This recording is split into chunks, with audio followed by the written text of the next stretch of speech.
main goal of this is basically the main goal is to give the space for our colleagues that are implementing and design these operations in the field to talk, and we'll be inviting our colleagues to join. So we'll be starting by inviting Besney,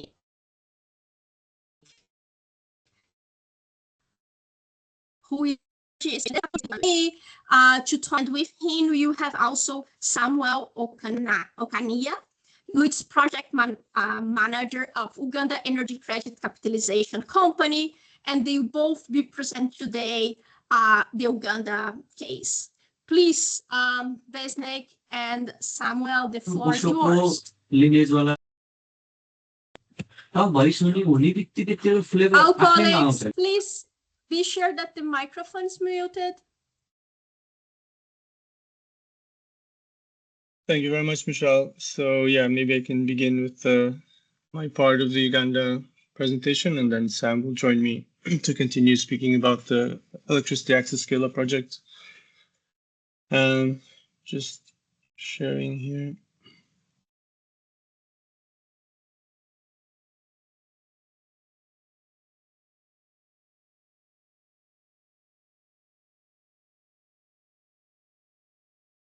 Are you able to see the slides? Yes, please go ahead. Great.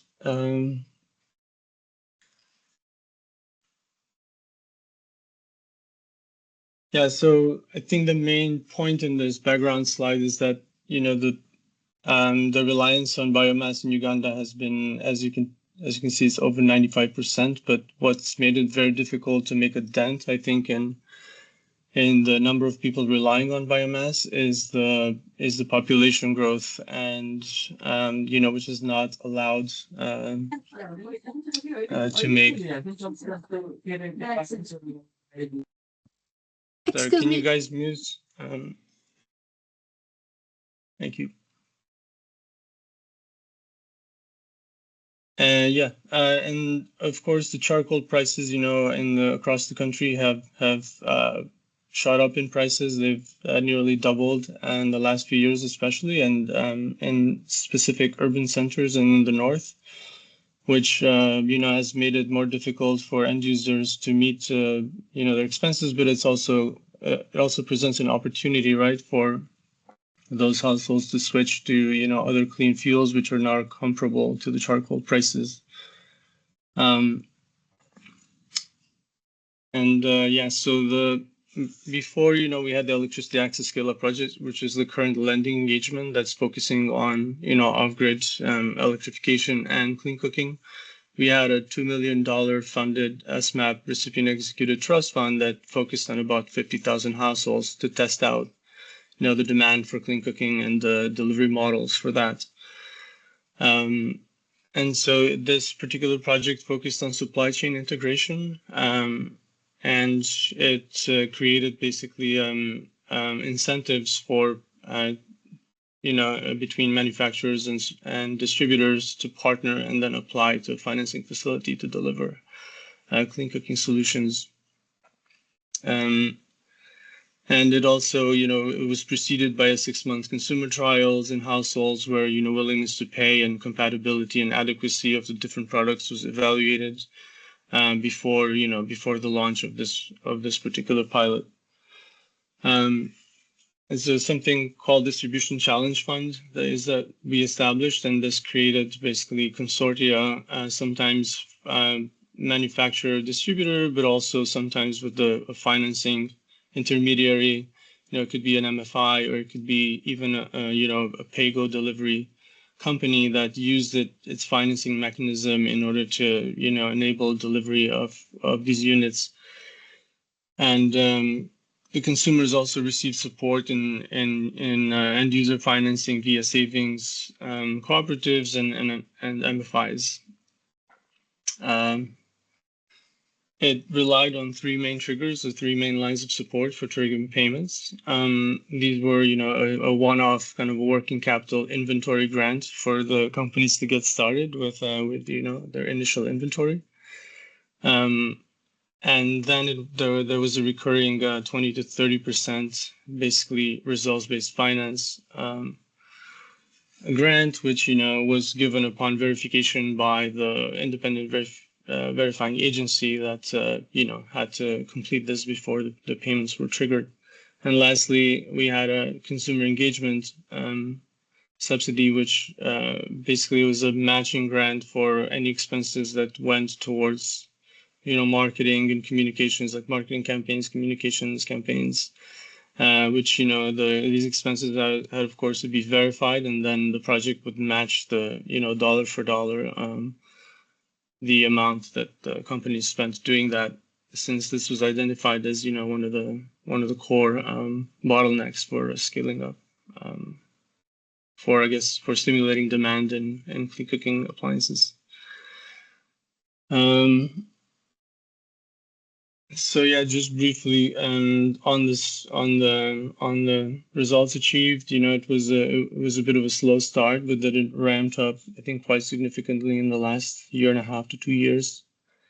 It was not easy to begin with. Just having kind of a funding facility for this was not sufficient. So we realized, that there's a lot more had to be done to enable these partnerships, and then to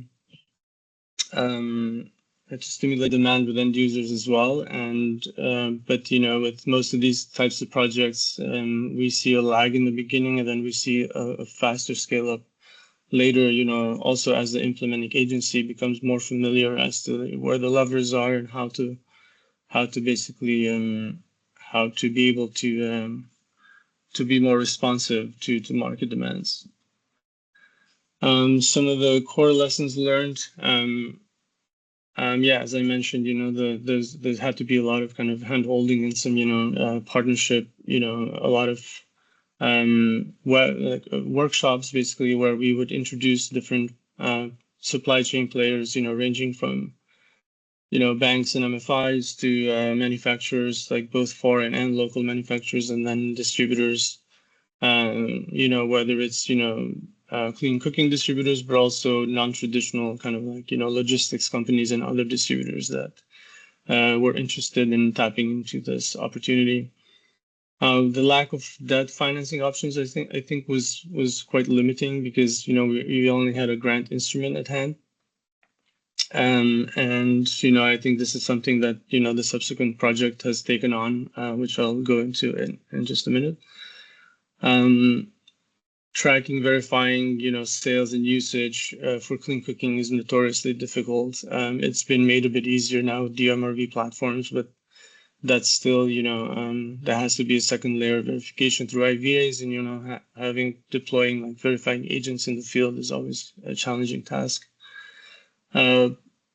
I would say, something interesting we saw is the bundling of clean cooking and clean energy products, that was helping leverage existing networks and financing options. For example, like a pay-go company could add, a clean cooking product to their line of products, and then, they could enable its financing through their pay-go schemes. And we also did a behavioral diagnostic, which was quite interesting. It shed some light into the kind of the economic behavior and the decision-making of the households, sometimes rational, sometimes irrational, and the sort of psychological factors, I guess, that go into how they decide whether to switch and how they perceive the different options they have. So I think that was quite enlightening. And lastly, we found out that consumer financing is just as important, and to the extent that we could have this as part of these partnerships is great. And savings cooperatives and MFIs, I think, have a role to play there as well.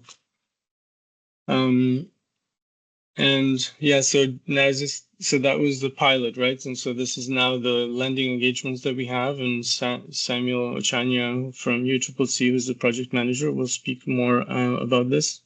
but just wanted to introduce its kind of its core design. It's essentially UCCC, which is the implementing agency, has 135 million financing facility that focusing on off-grid solar, clean cooking, and productive uses of energy appliances that targets both kind of urban centers and where the demand hotspots are, but also includes hard to reach areas with different incentive schemes that focuses on like refugee zones and the hosting districts for refugees as well. So the clean cooking component of this was enabled by ESMAP through a $10 million recipient executed trust fund grant, which was matched by IDA for another 10 million, and is targeting 353,000 households.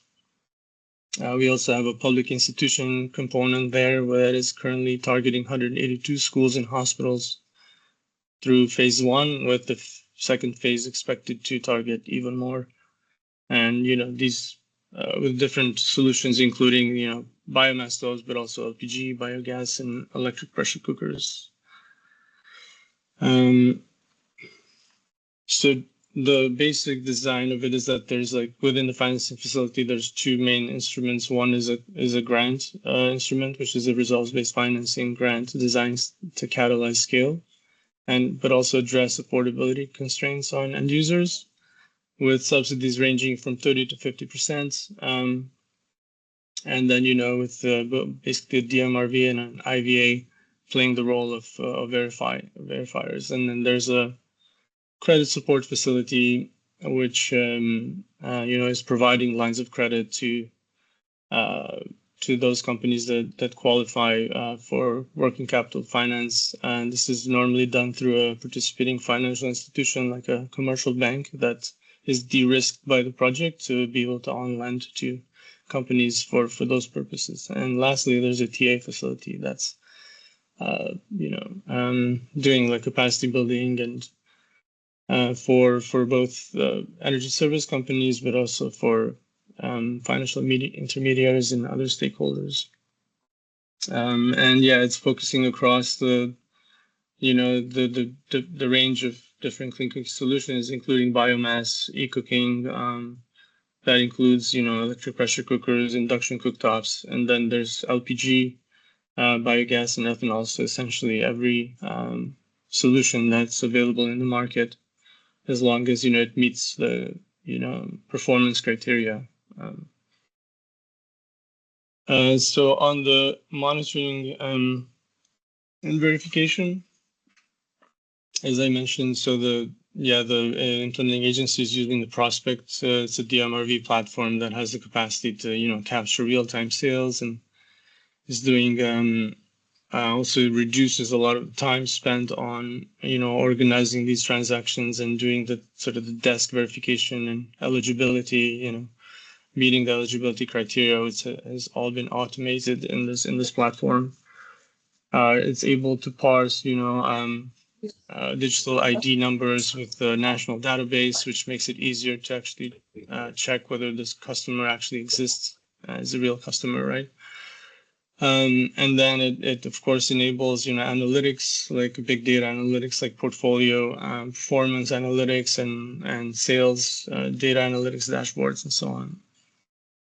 The IVAs, of course, the verification agency still needs to do a second layer of verification through traditional phone and field surveys to basically check on, whether these transactions are real, and also do surveying of the customers, in terms of like how much they paid for the product and their satisfaction and so on. So that's another opportunity there to follow up on usage, as well as verifying the sales. Some high-level challenges have been, there's multiple donor schemes, and we see this sometimes. We work in crowded donor countries where we try to minimize the duplication and market distortion. And DMRV is actually a nice tool to do that, since it could check against, those particular products with serial numbers that, in order to avoid the double counting. there's some limited testing of labs for biomass, specifically for, charcoal and firewood. It's been challenging. But there's also an overwhelming interest in the program, which is, it's a positive, but it's also risk the funds being depleted before the end of the project life, right? So, and this, it's very important to have this continuity of support to send the right signal to the private sector that the support will continue, and but also, review the grant levels as well to check on, to respond to how the market is reacting. And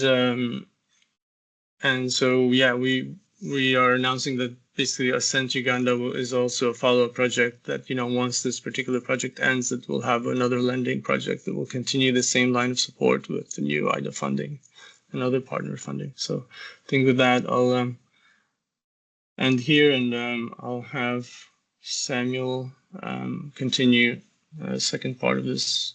Samuel, are you there? Thank you, Besnik. Thank you very much. Thank you. And it's very interesting to see how from the pilot it was built up, the program, and how this it was built, and the importance of this platform to scale up. I think that's something very important from this program. We're starting small somehow, and how quick the delivery happens when the things start to actually be implemented, and that's something we need to be all to be aware. It would be very well, Samuel, if you're there, you are very welcome to bring on the ground and the role of the implemented agents to discuss with us. So it looks like Samuel is having a hard time with the link. I just forwarded him on a different one, and let's see if he should be able to join in 1 minute. If we are delayed, then we can move on to the next segment. But I think he should be able to join now with the new link. So just give him 30 seconds, a minute. Sure. So you put you in the spot to wait, Samuel. If you want to, you have been through this whole process on the project of Uganda, since the pilot, and then during now the implementation. If you want to choose one key element that your mind was very important for the success of this program, what do you think? What comes to your mind as a key element, and especially in the design that helped the implementation? Something comes to your mind? So I see Sam has actually joined now, so maybe that's a question better suited for him. But yeah, I mean, just quickly on those, I think continuity of support and reviewing the incentive scheme periodically to make sure it's responding well to the market conditions and the realities, and then availability of different complementary financing instruments, beyond just grants. I think we need to move on to equity and debt options as well. But yeah, I'll let Sam take over. And Sam, I can project the slides for you, since it might make it complicated for you to do so. Just let me know. I have your slides here, and I can just share my screen if that's easier for you. Yes, that's fine. Yeah, thank you. Great. Thank you. So, first of all, my apologies for joining a bit late. There was something a bit urgent that came up, but hopefully the content will still be valid. Are you Thank you for joining. You're very welcome. Oh, thank you very much. Yes, so I can see the screen, Besnik. Great. Yes, so a privilege to be here. I am with a company called Uganda Energy Credit Capitalization Company. We can go to the next slide.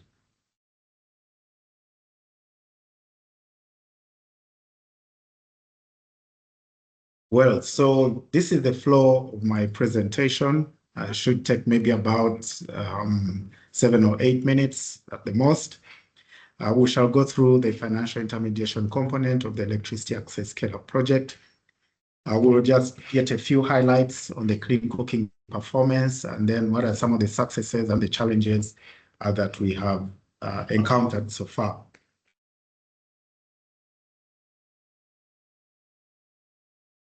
Okay, so UCCC in short is a government.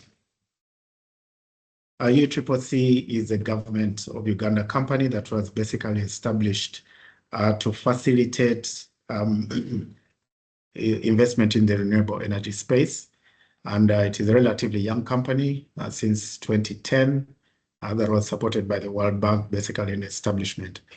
We are implementing the financial intermediation component of the ESP, basically components 2, 3.2, and 4 of the project. Our high-level targets, of course, the objectives are bigger than this, but we are under off-grid solar. We had our target revised from 142,000 to 490,000, given the tremendous success we've registered so far.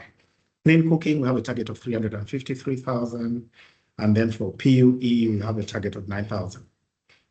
In implementing this, we employ a number of financial instruments, including the line of credit to financial institutions. We also do direct lending to energy service companies.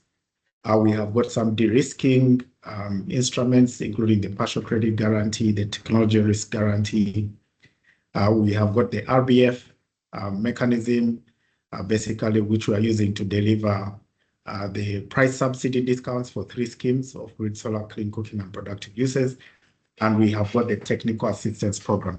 Lastly, we also have got a public institutions program, which is basically for the electrification of public institutions and also the installation of institutional clean cooking for public institutions. That is just a quick summary of what UCCC is implementing under the ESP.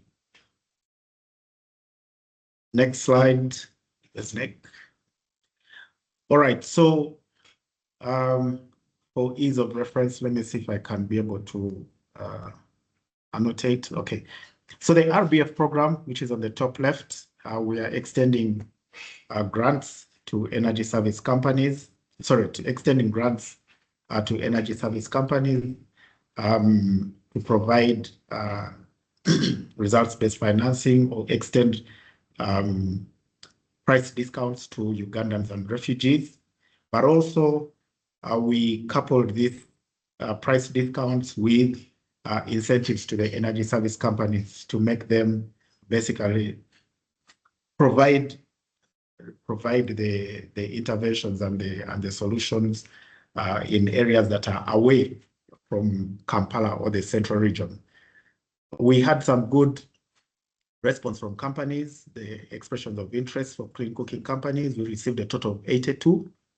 That was a very good return. And at the moment, we have been able to clear about 50 companies providing different clean cooking technologies. What you see below there are the different categories of stoves that we are supporting or clean cooking solutions. Category A, which is biomass with a 50% subsidy. Category B is the biogas with a 30% subsidy. We have got LPG and ethanol cook stoves with a 40% subsidy. And then we've got the EPCs and induction cookers, which we are offering at a 50% discount. And then the solar cooker and PV with 30%. So these solutions all have got subsidy rates, but we also have got a subsidy cap for each category. And those were informed by a survey that was conducted before the program went live. And that is what informed the subsidy rates and the subsidy caps. We also have got the credit support facility. We're providing working capital finance to energy service companies that are dealing in the eligible products, including the clean cooking companies. And we had a total of 40 companies respond, over 40 companies respond to our expression of interest. But at the moment, we have only been able to lend to 11 of them, 11 financial institutions, which run across right from the big banks which when you look at what we've been able to achieve, you see the big banks are more comfortable dealing with working capital, and then the smaller entities, the microfinances, are happy to deal with the household borrowers for clean cooking. And then technical assistance. At the moment, we've been able to support local companies. I've picked out technical assistance that is basically related to clean cooking. Supported local companies with the redesign of their stoves. A number of companies had failed, especially on the emission space. And so we supported them with the redesigning of their stoves to be able to allow, combustion, more complete combustion. We are also supporting them with the development of environment and social management systems. This is the work that is ongoing. And then for testing of their products, the local labs here are a bit pricey. And so you find that if the local companies are not supported with the testing of the products, you may have a challenge with participation and quality of product. Public institutions is a program that the government of Uganda, through the Ministry of Energy and Mineral Development, is offering grants to help the transition from inefficient biomass stoves, biomass institutional stoves to either improved. We have improved biomass, or we have LPG and electric pressure cooking. In our first phase, we are looking at 116 public institutions, and we believe that I think by the time we reach March of next year, we should have had the first installations complete. At the moment, we're just concluding the grant agreements, and they are signing. Next slide, please. You'll forgive me if I'm rushing. I'm sure that this can be shared with the participants. Yeah, so when you look at this dashboard is from a platform that we use, our DMRV, the Digital Monitoring, Reporting and Verification System called Prospect that we are using. And this is just a screenshot of myself as the project manager, what I'm able to see and can help me track the performance of the project, and also to understand whether we are having a balanced financing options for our end users. Here at the moment, we are tracking household beneficiaries. Let's focus on clean cooking solutions. And you'll see that LPG is by far the biggest technology that has been adopted. You'll see it there, that green, the bold green bar, which shows 176,000 units sold.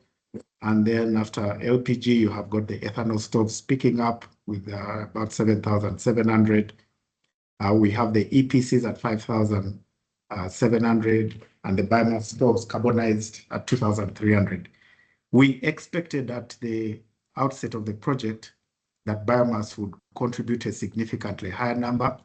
Don't be surprised with the low number, because we took quite a while to approve the biomass stoves. The project standards are relatively high, and the number of stoves that are locally manufactured were not qualifying.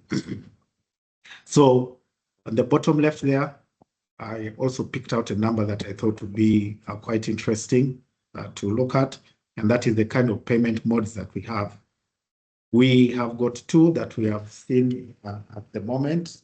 You'll see that majority of the purchases have been cash.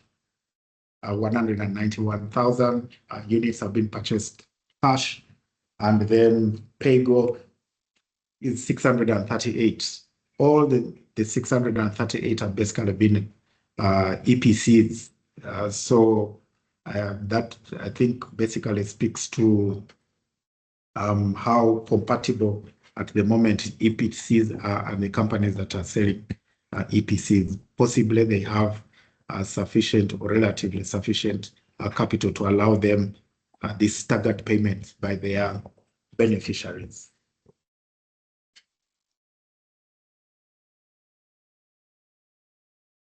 Next slide, please. So this slide, again, is something that we pick from our dashboard or from our platform. And you'll see that those green dots represent where these technologies have been sold. That's the map of Uganda. You'll see that they are largely sold around Central Region. If you look at that bar chart, which shows sales by region, you'll see that Central Region has the highest number of sales. Central Region is where you find the city.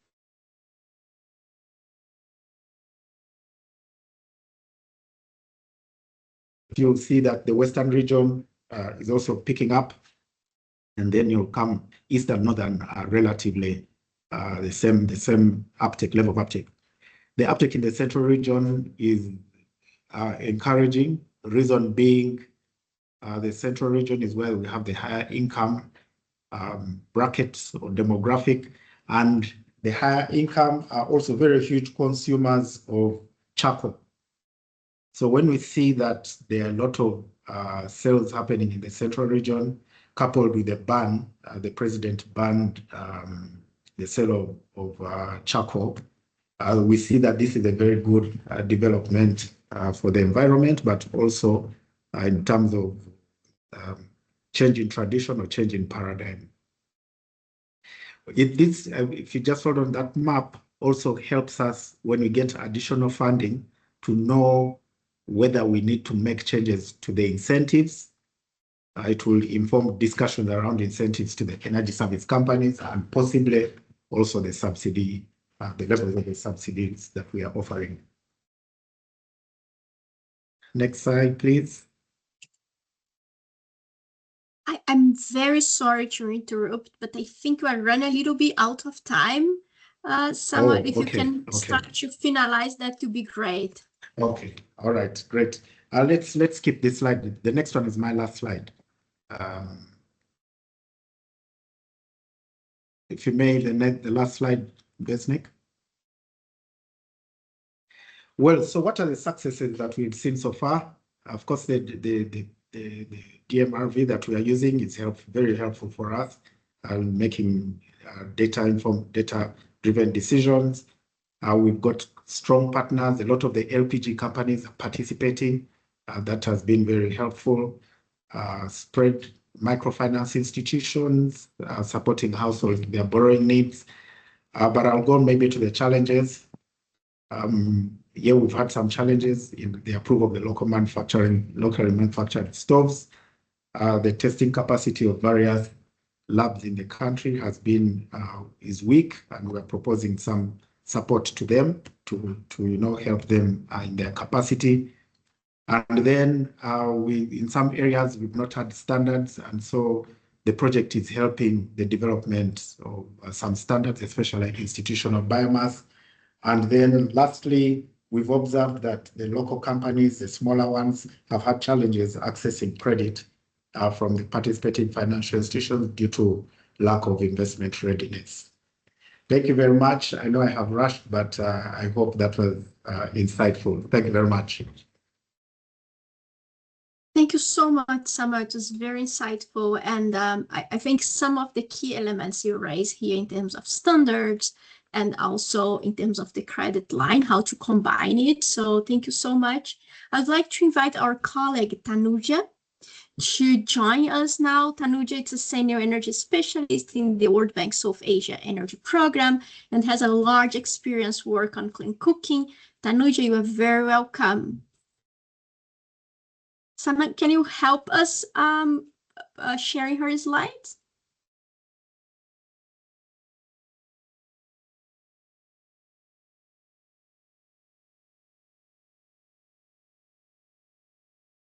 Tanuja, can you hear us? We're there. Hi, Michelle, I can hear you. I hope I'm audible. Okay. That's perfect. Clear and loud. Thank you for coming. You very much. Welcome. Thank you very much for inviting me. And also, I'm glad to share the opportunity with the large audience from a different region. Can we go to the next slide, please? Unlike the other projects or presentation, this is actually a vintage project experience I'm going to share. That is Bangladesh Improved Cook Stoves or ICS program, which was running from 2013 to 2023 and replaced 4.2 million traditional biomass stoves with higher efficiency stoves under RERDT project. If we take a look 14 years back, close to 80% people were using traditional biomass stoves, and there was nearly zero access to clean cooking in the rural areas of Bangladesh. Grid connection and electricity supply both were very poor. Infrastructure for gas supply was inadequate, and also almost all LPG were imported and was very costly and also having supply constraints. So given this, there was no choice left for moving to clean cooking solution other than biomass. However, traditional biomass stoves had no market because that was mostly made by as a household, as a homemade product, and a big portion of the biomass were collected free of cost. So in this context, when there was no alternative solution and no commercial market even, bank intervened in this space with ITCOL as the implementing partner, where the Green Climate Fund, GCF, also joined later stage as a co-financier. Can you go to next slide? So we may also look back to highlight that this is, I believe, the first or one of the first intervention the bank supported of its scale. And also back then, I think there was very few countries that have clean cooking intervention. However, the program was built quite ambitiously, adopting the market-based mechanism and result-based financing rather than relying on upfront financing or subsidized scheme. It was not easy to develop a household-level intervention with a financial intermediary like ITCOL. But that was possible, I think, because of few factors that worked as catalyst, like there were champions inside bank who were committed. Our colleagues or predecessors who were committed to mobilize bank support in the clean cooking space. Secondly, the partnership between ITCOL and bank really worked well, which was back then also run for the off-grid electrification or solar home system for more than 10 years. And that program actually leveraged the presence of microcredit organizations, NGOs across the countries. Lastly, the capturing the lessons and the momentum from the local enthusiasts who were putting effort to improve the traditional stoves and also tried to promote these through some campaigns or pilots. So against this backdrop, the program strategically chose the path of tailoring local solution and delivering at scale and paving the way for clean cooking through transitional solution. And following this approach, the program actually was able to facilitate access to ICS for millions of households, as you can see in the map, which is showing the cluster-wise concentration of the sales of biomass stoves, improved biomass stoves. Can we go to the next slide? Let's look into the implementation timeline. After approval in 2012, in 2013, the program started a stove certification for the locally available so that it can start it, the actual implementation from August 2014. And side by side, it was it initiated the R&D and then developed few of the models, and the new models were introduced in the program in 2016. Since 2017, the program only allowed tier 2 stoves and above. And in 2007, mid or at the end of the year, the program actually able to achieve the sales of 1 million cook stoves 2 years prior to the schedule. With this success of 1 million milestone, the program actually planned for an additional or phase 2 or additional financing with 100% from IDA and same percentage from GCF, that financing. Again, GCF was that, as of that, GCF was it was one of the first GCF financing. It was perhaps the first one from the World Bank GCF collaboration. And also it was one of the first 2 projects in the same batch that got GCF support. Anyway, then COVID came, and COVID definitely made some impact, and then also that delayed the GCF disbursement in the project.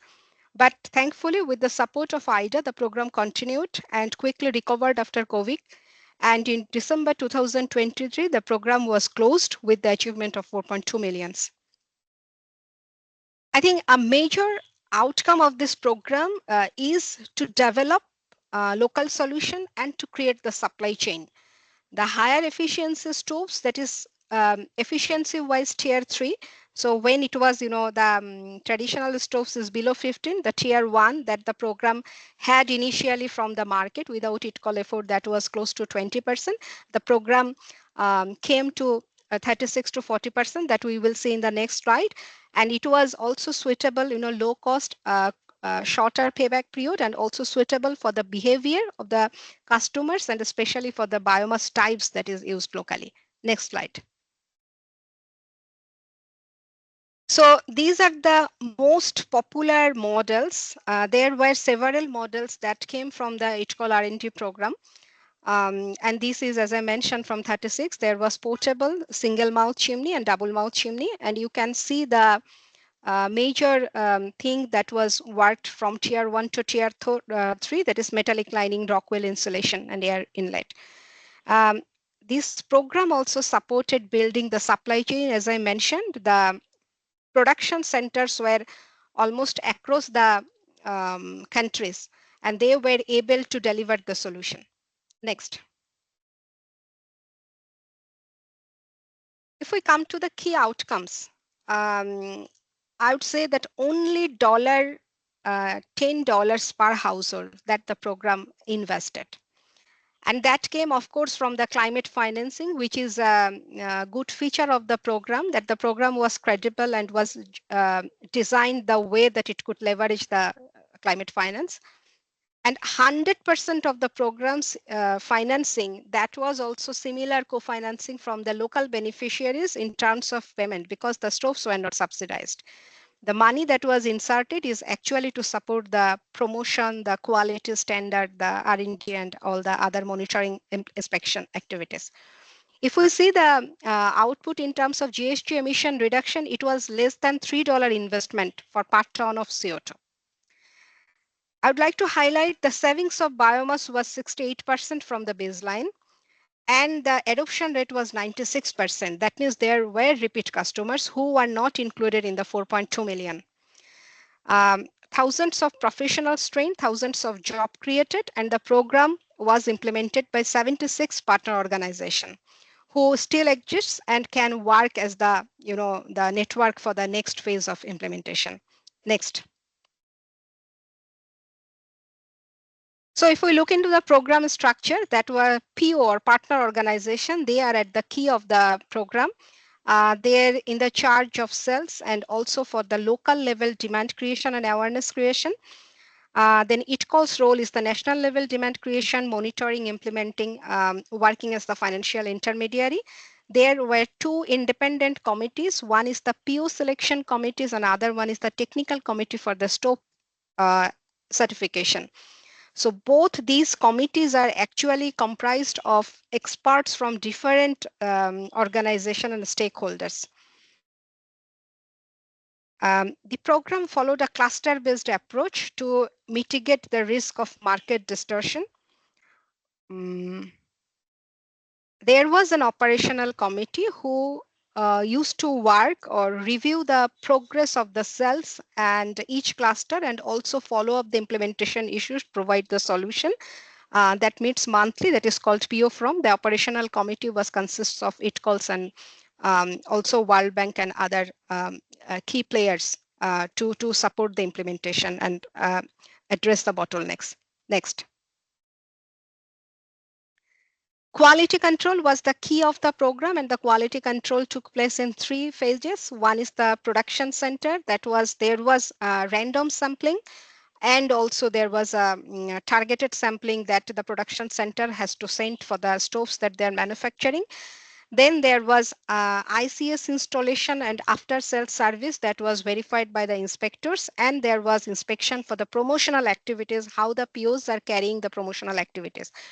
So 30% of inspection took place. So out of the 4.2 million, you can imagine that at least 1 million households were inspected. The inspection team was of 89 people operating from 14 regional office. The disbursement was only made after the verification, not only of the ICS, at which price they were sold, whether they were subsidized by the POs for having the grant, their performance, and of course the quality of the promotional activity. The good thing is the ISS program got registered under CDM in October 2009 and issued 1.78 million CARs, which also indicates the quality of the monitoring. You see one picture of the web-based monitoring system that was largely developed by the local support or organically or from the implementing agency. That was, you can realize that it was almost 10 years back or before that, and it's not maybe very up to date as per many programs that are happening, but this is almost a homegrown solution, and that indicates the strength that it was able to both mobilize the climate finance and the carbon finance. Next. A health impact study conducted by Berkeley Air Monitoring Group and ICDDRB Bangladesh in March 2022, and that found the achievement 3,000 averted death, 82,000 averted disability adjusted life years.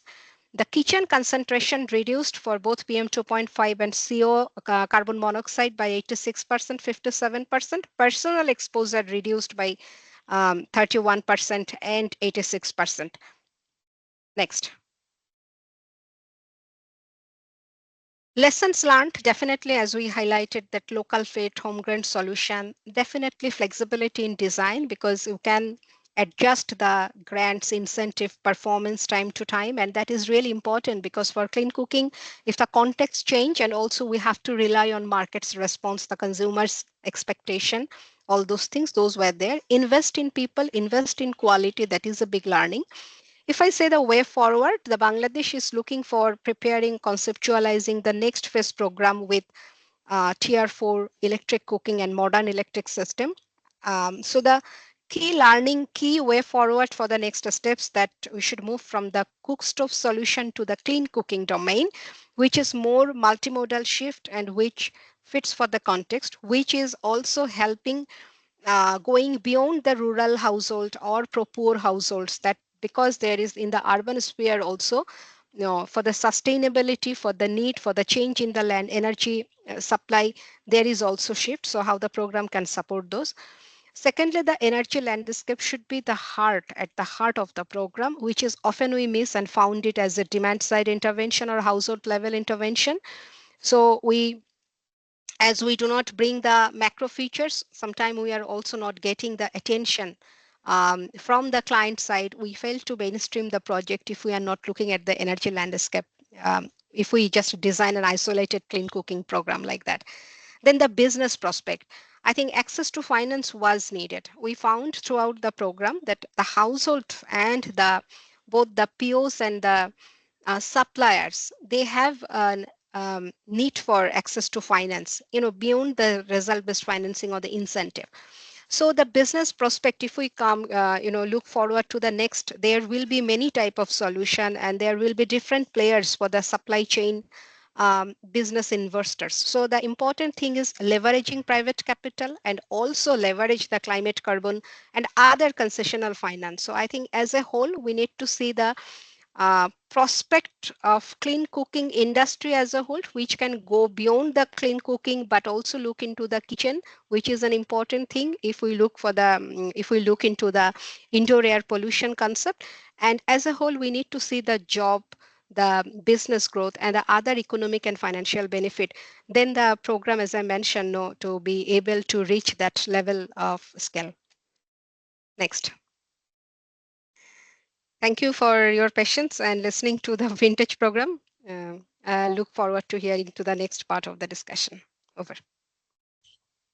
Thank you so much, Tanuja. It's very clear, and it's a very interesting and comprehensive program. As you mentioned, there is several parts, and also there is the lessons learned and how it has been changed, as you said, with time and the technology, and how it can move forward based on the things that was already built upon this program. So it was very interesting to hear from you.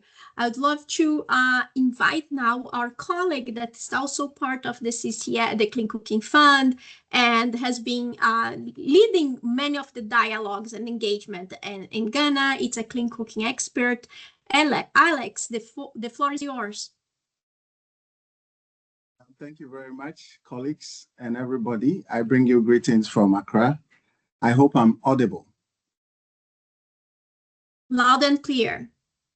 Great. So I will attempt. Oh, okay. So let me do this.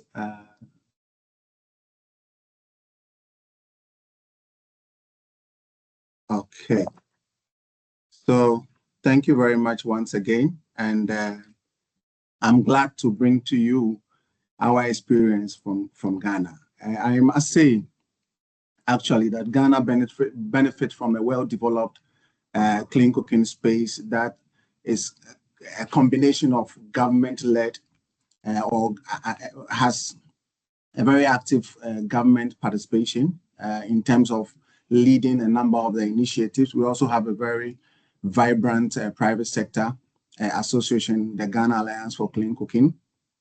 And both of them are really leading in terms of driving attention into the space. But in addition to them, we also have the testing labs. We also have the academia, research institutions, and institutions with capacity to also do results verification and all of that. So I must say that compared to a number of countries within its league, Ghana seems to have made quite some significant progress as far as clean cooking is concerned. So I'll proceed to just share one slide that gives an idea of, gives an insight into the overview of the space.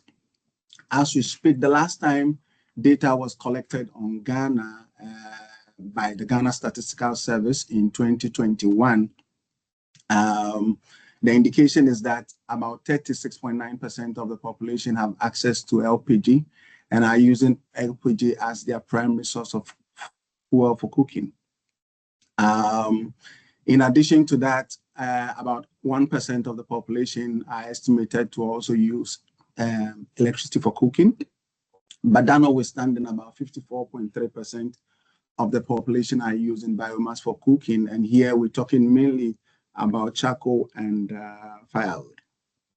Aside that, you have a very small size of the population that are still using fuels like kerosene, animal waste. Some have some biodigester systems at home, and then some other institutions also have biodigesters.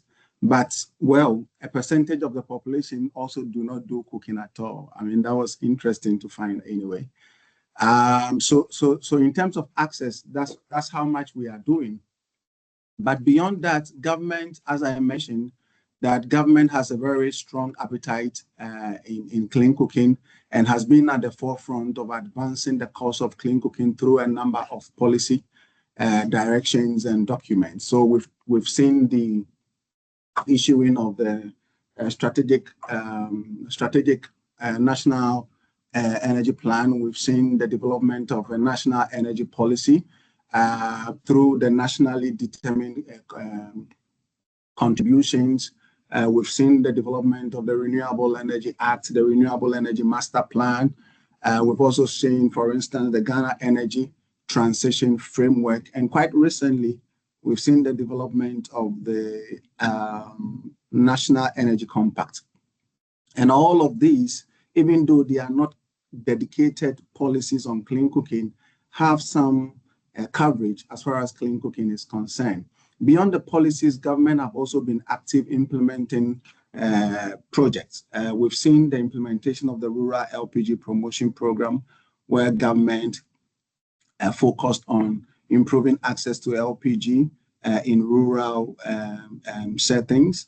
We've also seen, which eventually, the Rural LPG Promotion Program eventually has been transformed into a national LPG promotion program to give it more of a national attention, but still not neglecting the rural settings in line with government's universal access promotion objective. And so, in aside to the Rural LPG Promotion Program, government have also implemented recently a biomass project it's a CDM project that was financed by the Korean government, which saw the deployment of about 500,000 stoves to beneficiaries across Ghana. But again, largely focused on peri-urban and rural settings. So in terms of the market players, government again has sustained its presence. Government, in terms of the policy side, the sector is owned by the Ministry of Energy that comes up with policy directions and policy positions. But then within the architecture of the Ministry of Energy, we also have the Energy Commission, which is an institution dedicated for regulating the space in terms of testing, standards, and minimum standards, promotion and regulation, and all of that. And then again, under the Environmental Protection Agency, which is a unit sitting under the Ministry of Environment, Science and Technology, we also have a carbon market office that is coordinating issues regarding to carbon finance and carbon projects and all of that. So from the government side, these are the structures in place. In terms of the private sector, as I mentioned earlier on, we have a very vibrant trade organization, the Ghana Alliance for Clean Cooking, which is more of an umbrella organization with smaller umbrella groups in there. So for instance, you have the R&D and academia institutions forming one umbrella under the GACO, a bigger umbrella body. We also have the LPG Operators Association, or the operators marketing companies in there, and then different the stove manufacturers are also in there as a nucleus of that bigger umbrella. Under the private sector, we also have institutions like the CCA, which is the Clean Cooking Alliance, which has adopted Ghana as a focus country and has been quite active over the years. And then I talked about the R&D institutions. There are financial institutions that are directly financing, for instance, some of the manufacturers, some of the fuel distribution players on the LPG side, among others. And last on the list, under the key market players, we have the development partners, where the World Bank and institutions like the GIZ and other development partners fit. And I must say that Ghana is the only country that has hosted on two occasions the Clean Cooking Alliance Global Forum on Clean Cooking. In aside all of this remarkable progress and structures that are in place, I must say that there are some key challenges that the sector is faced with. I think the top on the list is low investment compared to grid extension or perhaps the power access expansion interventions. And the classical example is the P4R project that I will talk about, I think, in my next slide. It has a budget of about 260 million USD, and out of that, 20 million is going into clean cooking. And so that is a challenge for the sector. Beyond that, there is also the issue of high upfront cost of cleaner solutions compared to biomass or the traditional solutions. And that is a challenge for some of the households and end user groups that fall below the poverty line. There is also the challenge of inconsistent subsidy programs. For instance, Ghana has a population of a little over 30 million. If we are looking at a household size of about 5 per household, that translates to about 6 million households. So if you have perhaps a government program or a development partner program that is deployed, yes.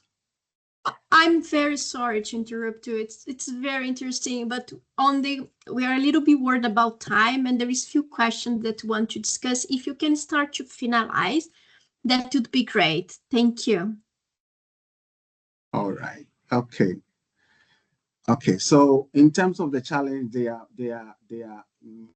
numerous. Maybe next slide.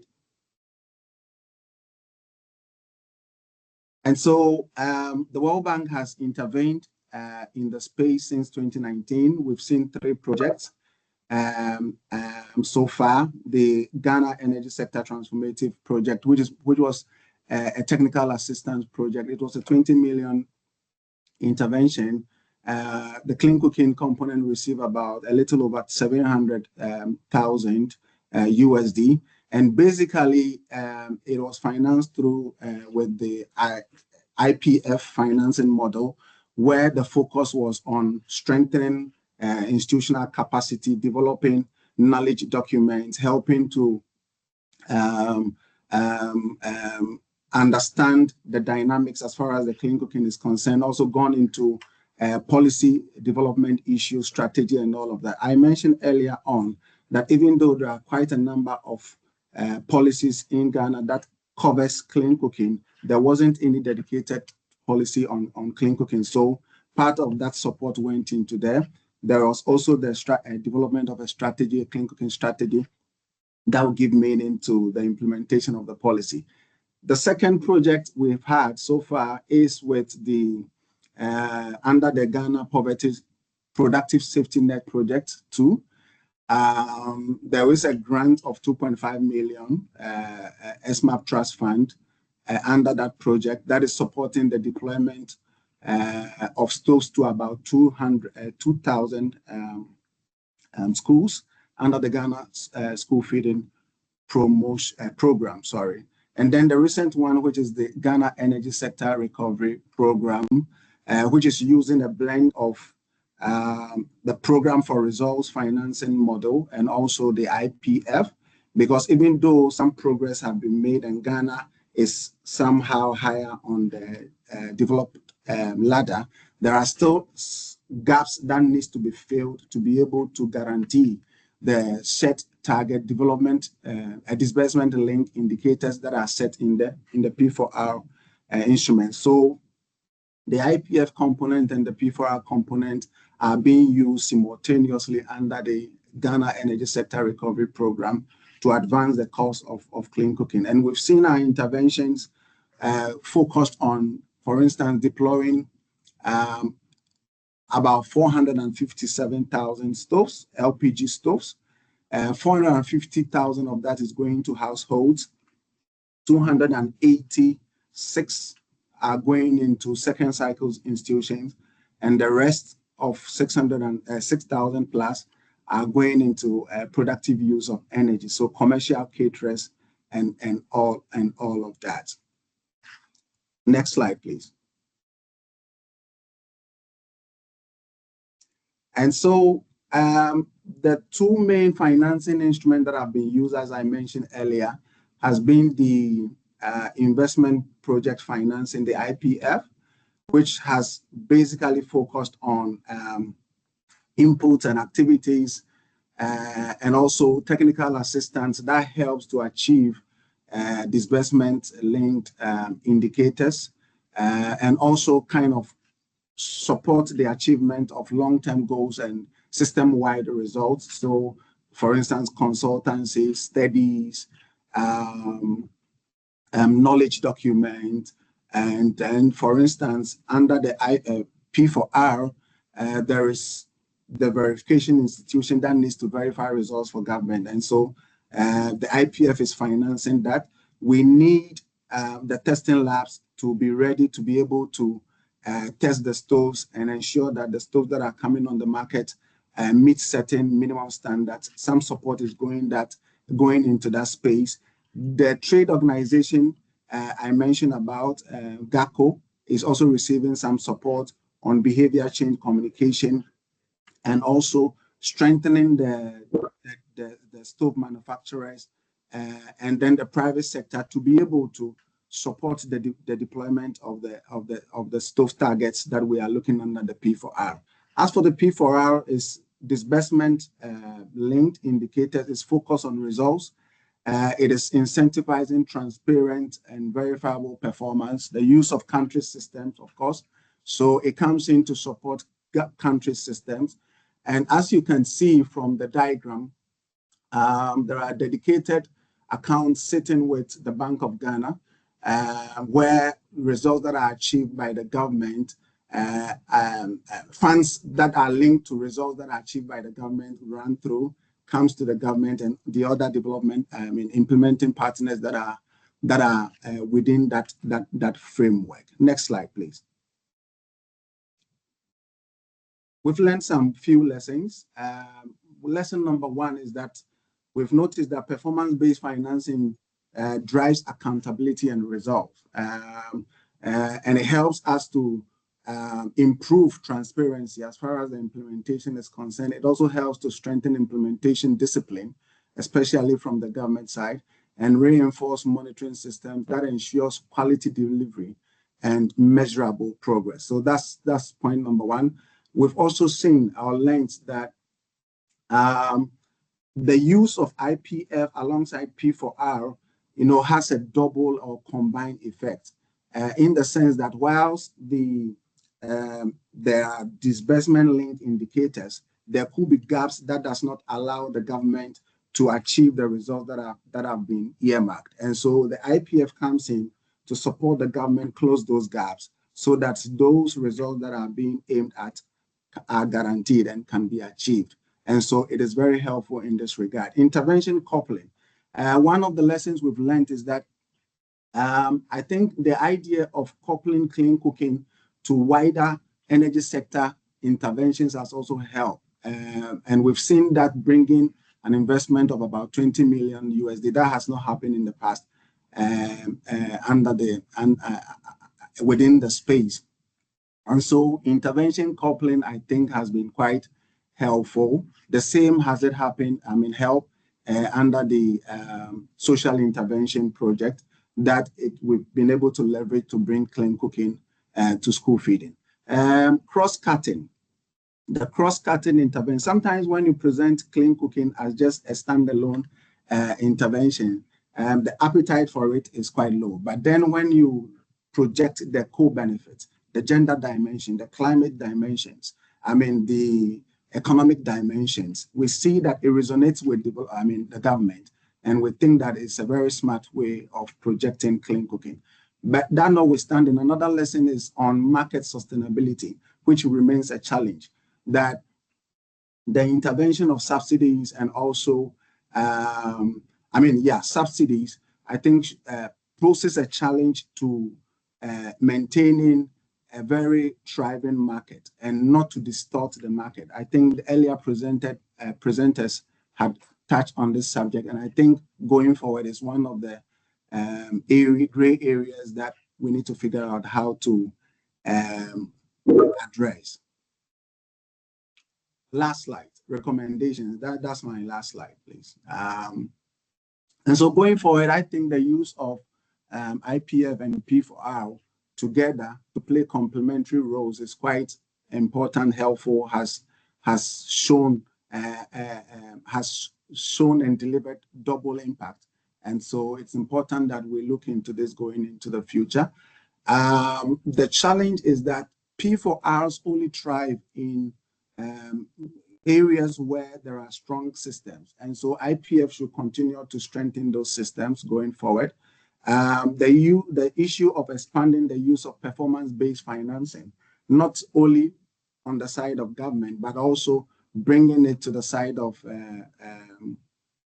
the private sector, I think will also help to really ensure sustainability of our interventions and guarantee private sector participation, which is so needed for a thriving market. The next one is also sustain the leverage on cross-cutting benefits of clean cooking to sustain more government and donor investment. I think this is my last slide, and I want to thank you for your attention. I'm sorry I had to rush because of the time. Thank you so much, Alex. And I'm sorry we're the last one, so you took the the cost of the delay. So I really appreciate your pressing this. We are actually out of time right now.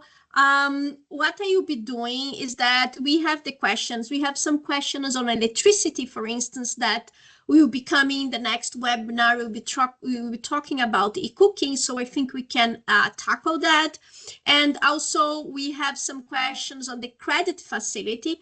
We took note and we'll try to answer those questions as soon as possible. And also we'll be bringing some of these elements in the next webinars. So then I think I will, as we run out of time, I just want to bring few closing remarks to this session. First of all, I just want to thank you everybody on the Clean Cooking community who joined us on this webinar. It's a December 15. So, and you have more than 75 attendees. So I think it's a big success and show how we need to do this. And the idea is that this webinar actually will be, it's a series of webinars, and all these questions you'll be bringing and putting together to actually be able to answer. If not possible to answer right now, we'll be answering in the next webinars. We appreciate very much our speakers for sharing their experience, insights, lessons learned, and how they are moving ahead. And also to highlight the diversity on clean cooking designs and the practical challenge of the countries. We see these three countries have very different designs, and the importance of this to be firmly grounded in the country context, not just because the difference on the demand and of course on the cooking behavior and culture, but also the institutions, as mentioned Tanuja, how the finance institution was so, how they could use this institution to actually work on clean cooking, and how it was joint work to actually make this a success and see how it can move forward. We see that in the three presentations, this has been very important. Local institutions, market structure, fuel availability, and the household behaviors. We also see that in all the cases, the first step is to have a clear diagnosis of the problem to be solved.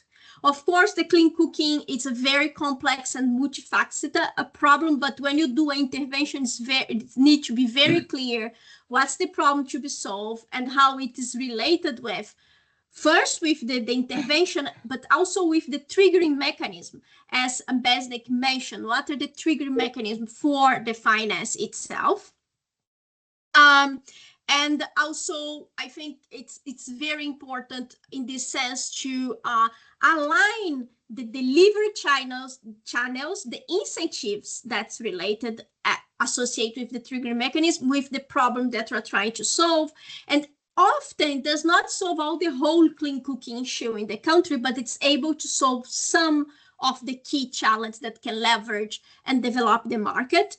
And also, it's very important to see how the clean cooking intervention are far more effective when embedded with broader programs. So how it can be more effective when embedded to energy access programs. So how it can decrease transaction cost, but how it also can be more effective to relate it with other programs like social safety net programs for the poorest, or related with forest programs for biomass. You'll be seeing these examples also in our next sessions in the webinars. So just to summarize very quickly, local fit is essential. Matching cooking practice and the investment in and invest in the behavior change, the idea of the need of the behavior change, and minimize this to adapt the technology to this behavior. It's very important. Verification of outcomes is non-negotiable, and it's very interesting how Tanuja showed that before all the digitalization process, how it was done at the in-house, and then the MRV that was showed by our colleague Besnik, and after by someone in case of Uganda. It's very interesting, and it's very important to keep in mind, and it's important to keep in mind that when we're designing the project, part of the cost, we need to consider that the invest in people and local ecosystems is very important. Job creation, build flexibility in the program design to adapt to the market's dynamic and how it's adapting in the long term, and also provide strong implementation support and learning platforms in this process. So just a very quick summary on that in a couple of minutes. And I guess these lessons also highlight about the role of ESMAP and the Clean Cooking Fund. ESMAP has supported the countries in developing these clean cooking projects that are tailored to national needs, to market conditions and institutional capacity, and also has enabled to finance and also to bring, as was mentioned by the colleagues here, different finance, not just our RBF and our funds, but also to unlock carbon finance, to unlock impact finance. So that has been an important part of our role in this process, in supporting our colleagues in designing and implementing this project.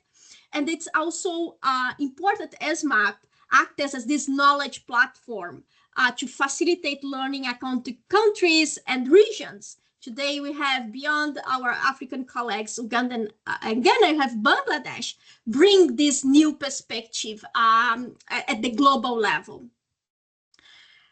Before closing, I also would like to situate this session with the broader context. This webinar is a second in a sequence of ESMAP-led webinars on clean cooking. The goal is to design, to explore the different delivery models, and also this is the last one of this year, but we are continuing this on January. We encourage you all to stay tuned. We hope that the idea of January will be focused on opportunities for electricity cooking, and some of the questions that was raised in the chat, we took note, and we'll make sure to actually answer in the next. But also we are planning sessions on institutional cooking, schools, and also carbon credits, impact bonds to be during the springs of 2026. And also, if there is any other topic that the community sees that's important, please reach out to us, put in the chat. We'll be happy to take a look on that. And I look forward to see you all on the next session in January. Please stay tuned. And also just want to remember, we have this clean cooking community of practice group in the linkaging. We always put the webinars there. So if you want to join us, we're very, very welcome. And to finalize and brief, I wish you all a wonderful holiday season. Whether it's in the summer sunshine for some of us or the winter snow, where you are, we fill it with rest, reflection, precious moment with those we love, and look forward to continue this journey together in the new year. So thank you so much, and we hope to January back with our webinar. Thank you.